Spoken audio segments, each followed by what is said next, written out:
வாங்க இன்னைக்கு காலையில் பிரேக்ஃபாஸ்ட்டும் லஞ்சும் என்னன்றது பார்க்கலாம். லஞ்ச் பார்த்தீங்கன்னா மெதுவடை தாங்க பண்ணியிருக்கேன். குழந்தைங்களுக்கு சப்பாத்தியும் வேணாம், ரைஸும் வேணாம், வேறு எதுவும் செஞ்சு கொடுங்க அப்படின்றதுனால மெதுவடை தான் செஞ்சுருக்கேன்.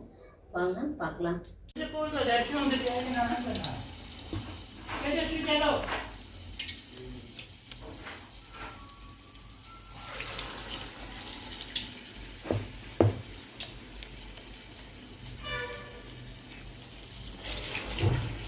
பிரேக்ஃபாஸ்ட்டுக்கு தோசை ஊற்றிருந்தாங்க. லஞ்சுக்கு மெதுவடை தாங்க பண்ணியிருக்கேன். அப்புறம் அது கூட சாம்பார்.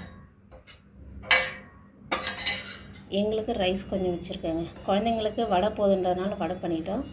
ஏன்னா ஆஃபீஸ்லேயும் பார்த்தீங்கன்னா ஒரு 4-5 பேர் நாங்கள் உட்காந்து சாப்பிடுவோங்க. இங்கேருந்து எடுத்துகிட்டு போனோன்னா எல்லாம் ஷேர் பண்ணி சாப்பிட்றதுனால, அதாவது தமிழ்நாடு ஃபுட்டு அப்படின்னாவே இட்லியும் மெதுவடைக்கு அங்கே மவுசு ரொம்ப அதிகங்க. எல்லோரும் இன்றைக்கி ஷேர் பண்ணி சாப்பிடுவோம். என்னோடய சேனலை லைக் பண்ணுங்கள், சப்ஸ்கிரைப் பண்ணுங்கள். நன்றி, வணக்கம்.